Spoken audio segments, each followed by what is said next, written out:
பாஜகவால் தான். அவரை பாஜக தான் தாவேகாவுக்கு அனுப்பி வச்சிருக்காங்க. இவங்கெல்லாம் ஒரு கிளை, பாஜகவோட கிளை அப்படின்ற மாதிரி விமர்சிக்கிறார். பழனிசாமி அப்படின்னா திமுகவுடைய பி டீம்ல அவர் ஒத்துக்கிறாரா?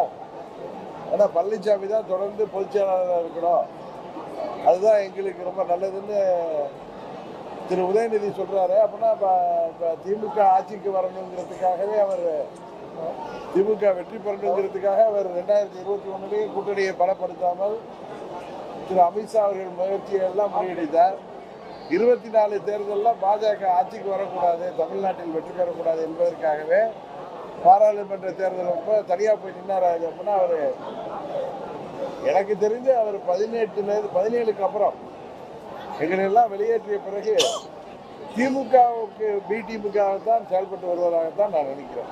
உதயநிதி சொல்வது போல திரு செங்கோட்டையன் அவர்கள் பாஜகவுக்கு பி டீம்னா எடப்பாடி இவர்களுக்கு பி டீமாகத்தான் இருக்க முடியும். எடப்பாடி பழனிசாமி இல்லாத அதிமுக அப்படிங்கிறதா உங்களுடைய இலக்கு. அப்புறம் செங்கோட்டையன் எல்லாருடைய ஒரே கோரிக்கை தான் வருது. இப்போ உள்ள இருந்து செய்ய முடியாத வெளியே இருந்து ஒரு ஒருங்கிணைப்பை, வேற ஒரு அரசியல், தேர்தல் அரசியல் ரீதியாக ஒரு ஒருங்கிணைப்பை சாத்தியப்படுத்தலாம் நினைக்கிறீங்களா? தாவேகா உள்ளிட்ட அதோட சேர்ந்ததுக்கான வாய்ப்பு இதெல்லாம் உங்களுடைய ஊடகத்துறை சேர்ந்த உங்களுடைய கணக்கு. அதுபோல டிபேட்டில் வர்றாங்களே சில அரசியல் வல்லுநர்கள், அவர்கள் ஆசைகள், அதெல்லாம் உங்களுடைய கணக்கெல்லாம் வேற. உண்மை என்ன என்பது உங்களுக்கு இன்னும் ஒரு மாதங்கள்ல தெரிய வரும்.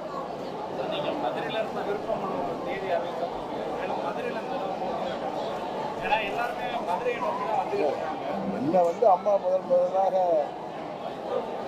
அறிமுகப்படுத்தியதே இந்த மதுரை மண்டலத்தில் தான் வேட்பாளராக தெரியவுள்ள பாராளுமன்ற வேட்பாளராக. அம்மா அவர்களும் புரட்சி தலைவர் மறைவுக்கு பிறகு போட்டியிட்ட போடி தொகுதி இந்த மதுரை மண்டலத்தில் உள்ளது. அதனால் இயற்கையாக புரட்சி தலைவரின் கோட்டை இது. புரட்சி தலைவர் எதை தொடங்கினாலும் மதுரையில் தொடங்குவார். அந்த ஒரு ஈர்ப்பு தான் மதுரை மீது எல்லாருக்குமே தவிர வேற ஒன்று தனிப்பட்ட அதிர்ஷ்டம் அந்த காரணம் கிடையாது. இயற்கையாக நாங்கள் வந்தப்போ அது அறிவிப்போம்.